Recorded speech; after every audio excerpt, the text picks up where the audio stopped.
Hello, my name is Faisal Khan. Today I want to discuss how big is the market size for small value transfers. Small value transfers are basically cross-border transfers that are less than $100. So let's find out how big that market size is because no one seems to know. Do you know in most cases the floor price, which is the minimum price for cross-border transfers, is $100? That means you can't send money less than $100 in most cases. In most of the money transfer operators don't want to deal with small value transfers. They want to transfer $500, $300, $250. In fact, the World Bank pricing index that is shown on the website actually uses $250 as the floor pricing for the index pricing of worldwide calculations of what money transfer operators are charging. Anyways, and if you do, you'll end up paying a lot for it. So if you do find a money transfer operator that is willing to do a transfer for you, you'll probably pay a lot for it. I mean, imagine paying something like $15 for a transfer of $100. That's 15% in fees. And what if you want to transfer only $50? That $15 would equate to 30% of the fees. So that's just plain ridiculous. So let me bring you to another set of questions, okay? And this is pretty interesting and, bear with me, you're going to enjoy this. So wherever in the world you may be, no matter which country you are in, my question to you is, how many transactions happen in your economy in 1 year at $100 and above?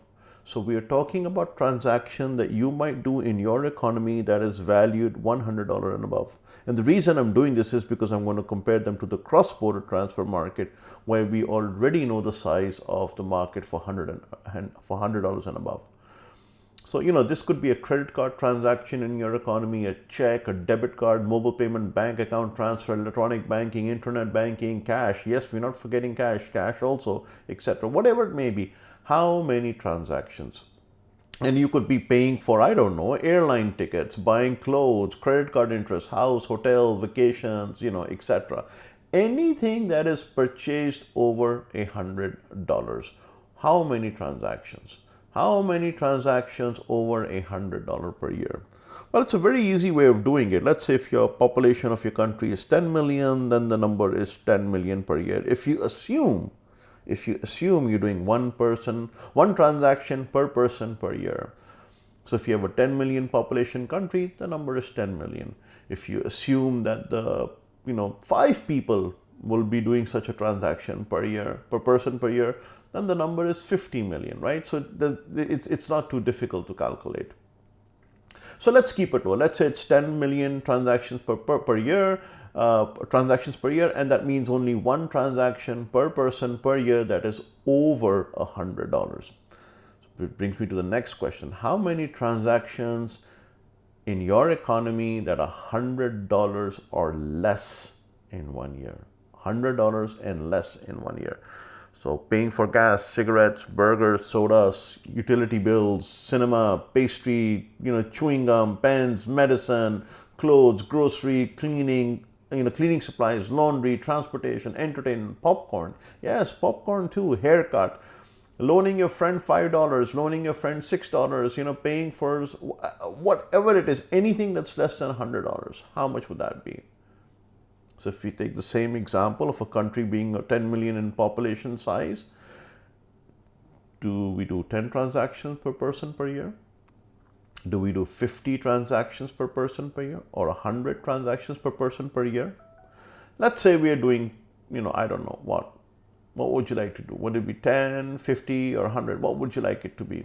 Let's take 10 because, or 50 rather. Let's take 50. 50 per person per year. This is a good number because it assumes that over the 365 days a year, you're doing at least 50 transactions that are less than $100, And I'm sure we do way more, way beyond that, but let's just assume.